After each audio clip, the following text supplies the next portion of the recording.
አፋን ኦሮሞን በእንግሊዘኛና በአማርኛ ኑ እንማር። አንደኛው ምንድን ነው የሚለው? ማል ኛቴ ማል ኛቴ ዋት ዲድ ዩ ኢት ዋት ዲድ ዩ ኢት ምን በላህ ወይንም ምን በላሽ ለማለት በአፋን ኦሮሞ ማል ኛቴ ምን በላ ማል ኛቴ ምን በላ ትላላችሁ። ሁለተኛ ዳቦን ኛዴ ዳቦን ኛዴ ዳቦን ኛዴ አኤት ብሬድ አኤት ብሬድ ዳቦ በላው። እናንተ የፈለጋችሁትን እዚህ ጋር ማስገባት ትችላላችሁ። ቡዴነ ኛዴ ማለት ትችላላችሁ። እንጀራ በላው እንደማለት ነው። ሶስተኛ ምንድን ነው የሚለው?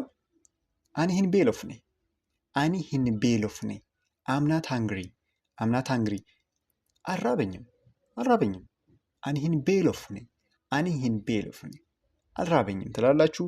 ፎሎ ላይክ